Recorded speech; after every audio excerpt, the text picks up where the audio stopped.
Сегодня мы выдвигаемся, наконец. Последние 20 километров осталось проехать. Мы ночью вчера поздно доехали до последней деревни на подъездах Тянь-Дяджаю. Пару десятков км, и мы на месте у того самого древнего дерева, которых в Китае, в Юнане на самом деле несколько, но каждое место говорит, что оно единственное и самое древнее в мире, как это само собой разумеется. Одно из самых туристических, потому что очень много было указателей. Ремонт дороги внес свои коррективы в наши планы, но все-таки мы, надеюсь, сейчас поедем и посмотрим на то самое знаменитое дерево, на чайный сад. Может быть, даже немножечко чая купим. Ну, конечно, не с него, но хотя бы с деревьев, которые рядом. Так выглядит любая китайская деревня. Она наполнена жизнью. Она особенно наполнена жизнью, потому что, как правило, такой Джэнь – это центр жизни именно на большой довольно территории, большую округу. Вокруг еще есть много деревень, где нет ни магазинов, ни ресторанов, ни каких-либо там, значит, аптек и всего прочего.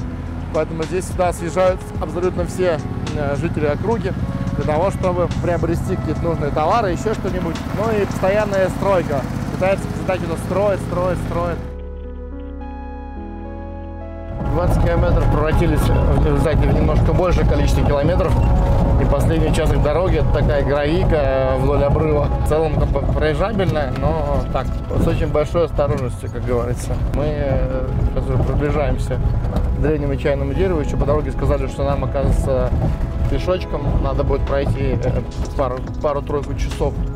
Вот впереди вообще какой-то невероятнейший просто водопад. Красота. Пожалуй, стоит выйти посмотреть. Хотели остановиться, но тут, конечно, остановиться без вариантов. На обратном пути, может, прогуляемся. Похоже, мы приехали на место. Тут парковка, целая команда каких-то туристов. Вход в древний чайный лес. Лаошаньский государственного уровня природный заповедник охраняемый. Начинаем восхождение. Тут такая обычная традиционная для китайских природных парков каменная дорожка. Внизу такая небольшая стоянка машин. Видно, что место хоть и крайне известное, но все-таки не безумный курорт. Тут стоянка, ну, может, машин на 40 максимум. Сейчас тут стоит машин 15. Ну, мы еще приехали пораньше с утра. Возможно, позже кто-то приедет из города, из Диндуна. Такой вот подъем, джунгли, красота. И поют местные птички, я так понимаю, все-таки. Не цикадки. Местный говорит, что это первое тут дикорастущее чайное дерево. Я, правда, не уверен. Лист похож издалека, но побеги не похожи на чайные. Хотя все может быть, потому что дикорастущие чайные деревья, они, во-первых, очень много видов. Во-вторых, у них отличаются очень сильно и лист, и побег, и все остальное. Так что вполне может быть. Но все-таки у меня закрадывается сомнение. Почка очень не похожа на чайную. Вот здесь вообще очень красиво, водопады огромные, вот такая влага, типичные джунгли. Высота, кстати, здесь небольшая, где-то около 1800-1900 метров над уровнем моря, но, видимо, куда мы сейчас поднимаемся, там значительно выше.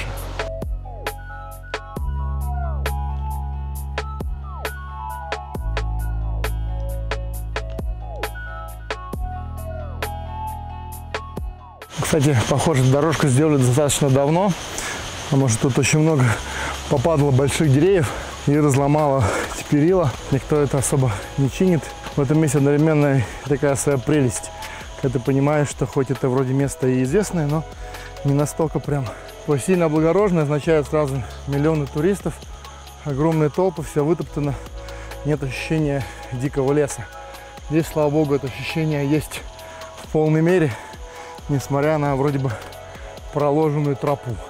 Вот такие вот по дороге встречаются необычные деревья. Неожиданно для нас они оказались очень узнаваемыми. Узнали мы их по цветам, по таким вот замечательным белым цветам, которые абсолютно идентичны цветку чайного дерева. Наш водитель, проводник, он, значит, подсказал то, что это и есть древнее чайное дерево. Я сначала немного удивился, потому что цвет ствола абсолютно не похож на те деревья, которые мы до этого встречали. А встречали мы самые разные деревья. Разновидностей, как я уже говорил, очень много деревьев, и действительно это оказалось оно. Особенно после того, как мы попробовали вот эти вот почки, молодые побеги, они такие немного пурпурные. И как раз еще увидел я немножко остатки от ябао, дикорастущих вот этих вот ешен ябао, которые мы с вами все знаем, особенно цзы ябао, как раз те самые, которые в Линсане добываем с большим трудом. В этом году, кстати, было их довольно мало. Там уже еще цветы вот эти вот еще не открывшиеся. Как раз тоже это они и есть, потому что запах невероятный и форма тоже точно такая же. То есть это дикорастущие как раз чайное дерево и есть. Мы его определили по плодам, как говорится, по плодам его трудов. Этих деревьев довольно много, если так обращать внимание. То есть конкретно даже здесь вдоль тропы, вот в поле моего зрения их 5. То есть вот там внизу еще несколько. Такая вот у него кора приятная, немножко желтоватый такой оттенок у нее. Совсем другой лист, то есть если на лист смотришь, да, похож на чайный, но абсолютно другой, черенки другие, все другое. Узнать может только по побегу и по почке, и по цветам. Ну и когда скушал молодой побег, я, собственно, сразу же понял, что это чай и есть. Вот такие тут интересные достопримечательности.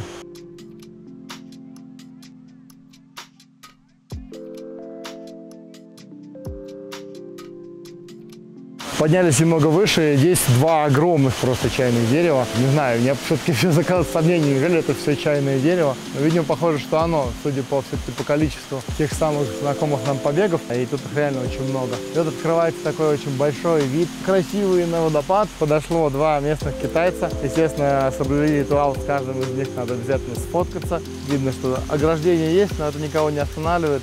Народ туда перебирается, фоткается к водопаду. Очень красивые здесь скалы, конечно, живописно, крайне живописно. Но я понял, что нам еще достаточно далеко подниматься.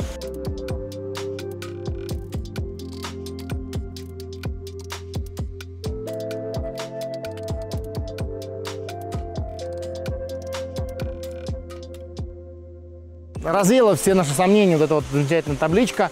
Здесь написано, что это камелия вунаненсис или феосея написано еще, да. Вот это высокогорный вид камелии, который распространен в Юнане и в Сычуань, даже еще на юге Сычуань он есть. Вот такие вот замечательные большие деревья. Кстати, мы еще вспомнили тоже, что в прошлом году, когда мы были на Бандуне, там были такие вот маленькие-маленькие пурпурные листики, побеги. И прям вот очень точно действительно вспомнили то, что это как раз и был, похоже, тот самый вид чая. К сожалению, с ним достаточно брутально обошлись. Кто помнит наше прошлогоднее видео с Бандуна, там, значит, было производство красного чая, где смяли полностью в жауне в мелкий такой вот ломаный лист и сделали красный чай ферментированный из такого вот дерева. Судя по количеству деревьев, теперь понятно, что все-таки их достаточно еще много, потому что я понимаю, что они, конечно же, есть не только тут. Теперь понимаешь, как они внешне выглядят. Но вот такие вот огромные деревья действительно тут там встречаются постоянно на ходу, по ходу движения. Выглядит очень красиво, особенно кора мне нравится. И видно, что по ним лазит, потому что такие вот некоторые побеги, некоторые следы вандализма. Кто-то тут написал свое имя, какой-то масун. По ним лазит, собирают почки весенние, так понимаю, молодые побеги, то есть действительно с них собирают чай. Вот такой вот интересный вид чайного дерева. Один из очень большого количества разных других видов. Поднялись к месту, откуда низвергается водопад. Это такой вот очень красивый ущелье, здесь дует сильный ветер. И вот такая вот замечательная калиточка. Колючей проволокой, знаками, что не пролезать. Запрещен проход, и причем здесь сделан мосту на каменном. Ну, чтобы точно не было желания перелезать. Хотя, конечно, русских ничего не остановит. Вообще ничего, потому что русские люди смелые, особенно когда дверь открыта. Поэтому сегодня нам повезло, и мы пойдем все-таки посмотрим на древнее чайное дерево. В дороге можно встретить вот такие вот молодые растения, совсем молодые, можно сказать, кустики еще бока чайных деревьев. Причем действительно здесь они на 100% дикорастущие. То есть видно, что их, во-первых, много. Во-вторых, они сами вот отличаются самого разного возраста. То есть там какие-то и старые, и молодые деревья, то есть самые разные. А здесь очень хорошо видны побеги. То есть вот они, побеги чайного дерева. Большая такая почка ебао, из которой потом выходит первый побег весенний. Причем здесь, получается, у нас листиков выходит сразу как минимум 4 листа, получается, да, и почка. Здесь 3 листа и почка. Но вот, как правило, я так понимаю, 4 листика выходит и почка. Очень интересно, как это выглядит. Здесь причем видно на разных стадиях. Еще совсем не раскрывшаяся почка, уже полностью раскрывшийся побег молодой. Вот такое вот необычное чайное дерево.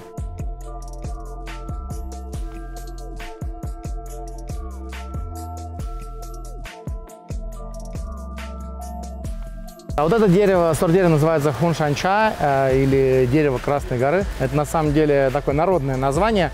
Внешне листики сами очень похожи. Цветок, как он цветет, очень сильно отличается. То есть можно видеть сразу такого розового цвета, а тот белого.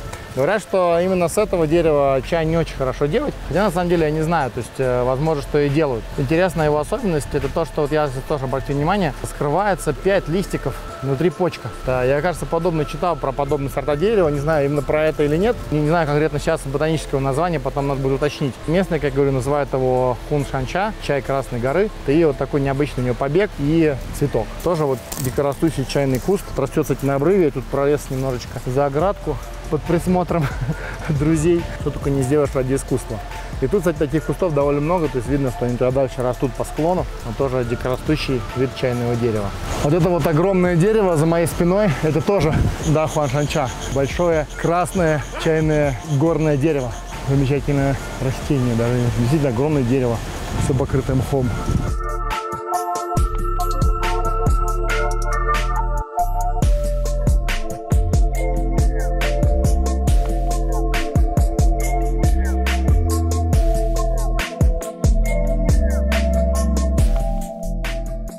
Чуть выше уже по руслу ручья начинаются настоящие уже такие джунгли. Впервые я вижу то, что можно назвать полноценным именно чайным лесом, потому что тут таких вот огромнейших чайных деревьев, дикорастущих маленьких и средних, и еще деревьев другого вида очень много. То есть тут может быть, ну, не половина, конечно, но прям очень часто встречается. Вот куда ни посмотри, хотя бы одно дерево да встретишь. В том числе вот такие вот свешивающиеся гигантские деревья, прям над тропой. Тут реально много, это очень приятно. Недаром все-таки на Элаошань здесь именно охраняемая территория, потому что здесь, помимо прочего, еще и очень большие площади этих лесов. Они начинаются где-то вот в районе 2000, когда мы поднялись к основанию водопада, 2100 примерно метров, и все, и вверх идет вот туда. Как говорили встретившиеся нам возвращающиеся китайцы, еще где-то около 4 километров нужно пройти пешком. То есть вот довольно большой маршрут такой.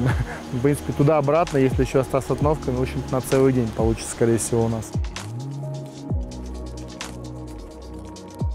Чем глубже в лес заходишь, тем больше чувствуешь влажность. Здесь просто такая вот еще невероятная стена, прям вдоль дороги просто скала, которая ровная скала, и где на нее проложена дорога, поэтому кажется, что стена. И вся она поросла папоротниками, мхами.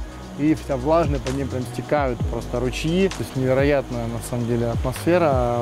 Очень приятно. Я сразу вспомню Новую Зеландию, где тоже вот такие же есть места. И там, где написано таблички, не трогайте, не нарушайте мир. Вообще сегодня утром прочитал шуточку, значит, то, что курение полезно для окружающей среды, оно убивает людей. На самом деле такая очень многозначительная фраза, когда находишься настолько вот именно в диком месте, которое люди не трогали, кроме тропы, пожалуй, больше ничем не трогали это место. Задумаешься о том, насколько все-таки действительно даже обычно сельское хозяйство превращает природу в пустыню. Природа в таком виде созерцать гораздо более приятно. И часть диких деревьев гораздо более приятен, чем чай все-таки такого массового выращивания. Просто чувствуешь, что это прям дерево, которое вот оно прям живет в гармонии с природой.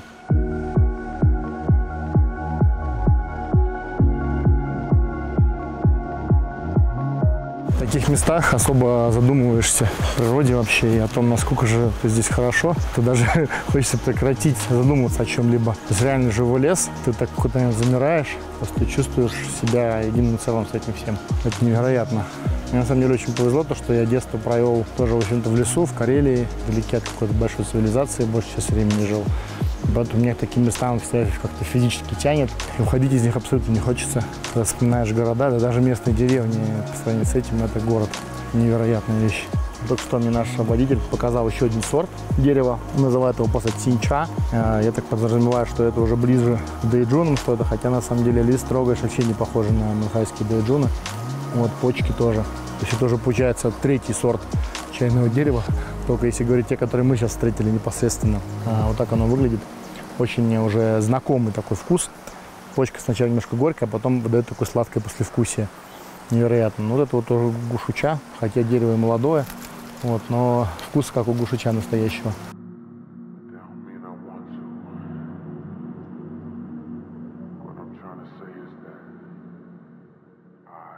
Чуть выше прошли и увидели тоже табличку на еще одном сорте чайного дерева, как раз которое я видел на обрыве. Это мне показал наш проводник. Здесь тоже написано уже европейское название того же самого хун-шанча, то есть чая Красной горы. Его ботаническое название камелия петардии. Кохин Стюарт, видимо, я так понимаю, это ученый, который открывал мне это дерево. И у него гораздо более широкий ореол распространения. То есть тут тоже написано, что значит Сычуань, Гуйчжоу, Гуаньси и Хунань. встречает этот вид дерева в лесах. Так что будет что поискать в этих провинциях, когда будем там на более высоких горах. И тут целый лес этих деревьев, то есть тут реально их очень много. Кроме вот этого синча, который тоже называется, еще есть, имеет другое, более полное название, но я забыл. Но вообще называют его такое народное название Ешень синча, вот то, что мы сейчас пробовали, такой более мелкий кустик. Ну а еще вот эти вот самые хун-шань-ча, вот, которые, кстати, часть них вроде как не собирают. Бывает, что семена используют на масло, вот, или еще другое применение. Такой тут прям уже настоящий чайный лес с огромным количеством разнообразных видов. В общем, на сегодня у нас путешествие немножечко окончилось раньше, чем нам хотелось. До того самого знаменитого древнего чайного дерева дойти оказалось непросто. Вообще, в принципе, скажем так, не местным нужно специальное разрешение для того, чтобы проходить в этот лес. Иностранцам нужно совсем специальное разрешение. Это нужно ехать в Куньмин, в лесной департамент, и там его получать. Причем еще не дадут, скорее всего, конечно, но как бы так или иначе нужно специальное разрешение, бумагу, департамент, что ты действительно туда едешь, с какой целью и так далее. Вот, поэтому мы остановились здесь. Сейчас пообщаемся немножко с лесничими, пойдем обратно. Но в целом все равно, на самом деле, мы увидели очень много интересного сегодня. Но еще я вспоминаю то, что я был как раз, когда на Бадашане зимой, там я уже видел огромное чайное дерево, да и в Фэнцине тоже. Причем интересная такая история. Я хотел это рассказать, когда дойду до дерева, но я тогда расскажу это здесь, насчет именно самых древних чайных деревьев, потому что, то есть тут этому местному дереву говорят 2700 лет, а дереву, которое в Фэнцине, ему 3200, так что все-таки оно чуть постарше. Вот. Но тем не менее, здесь написано, что самое древнее дерево в мире тут. На Бадашане, опять-таки, тоже дерево, которое умерло, тоже говорили, что оно самое древнее дерево. Я так и не понял, какой из них считается самым древним. Так или иначе, в Юнане таких вот действительно очень больших древних деревьев много. За ними еще можно поездить и поискать, и поисследовать. Еще очень много мест, где мы до этого не были. Так что, я думаю, сюда приедем в следующий раз и уже с разрешением. Ну что, возвращаемся мы обратно. Сделали несколько селфи с местными военными, охраняющими заповедник. Причем реально это даже небольшая такая, не как это, казармочка. Еще с нами представили вот такого мальчика, чтобы он посмотрел, что мы действительно вернемся обратно и не будем обходить по лесу там ничего. То есть, либо еще как-то, еще спросил, можно ли нам взлететь на коптере. На коптере тоже сказали, лучше не взлетать, потому что типа везде камеры и вообще такое тут нельзя. Я говорю, ну ладно, значит, в следующий раз поедем в Куньмин, в лесной департамент, будем получать специальное разрешение, вернемся сюда еще раз. Больше такое место, что сюда действительно хочется вернуться. И теперь понял, почему еще вернулись, там было несколько крестьян с корзинами, которые возвращались. Они, видимо, сюда направлялись за тем, чтобы насобирать диких почек чайных, дикого настоящего чая. Не судьба им это было дано сделать. Поэтому они вернулись обратно. В том числе и сейчас, именно вот в сезон весеннего сбора, настолько активно здесь идет борьба с посетителями несанкционированными, потому что, собственно, эти крестьяне начинают собирать чаек с тех самых диких деревьев, которых тут просто вот очень много. И, естественно, таким образом нарушают местную экосистему. И, как говорится, собирают они не обязательно очень аккуратно. Поэтому мы тоже стали жертвами вот этой самой борьбы. Ну ладно, ничего страшного. Немножко, конечно, грустно, потому что хотелось. И тоже получается у нас третье древнее чайное дерево после Фэнсина и горы Бада. Видимо, надо будет сюда вернуться еще раз. В общем, теперь мне раскрылся секрет этого леса. Почему же он такой нетронутый, почему же тут все такое живое. А все очень просто, потому что никого не пускают. Вот, все-таки действительно Баоху или защита природы, она действительно требует защиты такой полноценной. Так что, в принципе, конечно, да, хоть и мы расстроились, что не попали сегодня, но понять это очень просто. Особенно зная жажду некоторых представителей китайской нации к наживе, которые как бы, ну, действительно все что угодно сделать, лишь бы там собрать эти почки, заработать на этом гушуча. Вот они, соответственно, сохраняют это, чтобы туда никто не ходил, чтобы особенно в сезон сбора. Поэтому мы видим здесь такой замечательный лес. И все знают, что здесь никого не пустят, и поэтому лес здесь себя прекрасно чувствует. Возвращаемся обратно. Чувствую, сегодня завершится наше юнаньское путешествие касательно именно чайных великих гор. В этом году получилось достаточно мощное. в этом году еще вернемся сюда, потому что мы теперь поняли, что надо бывать почаще, не только в Юнане, но и вообще в таких местах. Сегодня нам предстоит еще несколько часов дороги до цивилизации, и после этого мы поедем в Диншуй. В Диншуе у нас ждут чайнички, наша партия, которую надо проверить, она готова уже. И мы тогда уже будем отправляться, видимо, домой. Место очень удивительное. Еще, конечно, уточнил нашему водителю, поговорил. В общем, кстати, ему сказали, что ему-то можно пройти, к китайцу. Для этого он должен оставить телефон на охране лесничества на посту. И тогда без телефона может пройти. А нам, иностранцам, вообще нельзя. И нужно, собственно, получать то самое специальное разрешение в Куньмине. На будущее будем знать. Оказывается, само место Тиндяджай, почему я его не мог найти на карте, потому что я такой, как любой лавай, забиваю просто Тиндяджай в интернете. А Тиндяджай, оказывается, непосредственно не на подъездах к этому месту, а он вообще находится там, наверху, то есть там люди живут непосредственно рядом с этим деревом, где-то неподалеку, я так понял. Поэтому у нас теперь есть интересная цель для следующего путешествия, то что именно съездить туда, потому что посмотреть это место, это того стоит.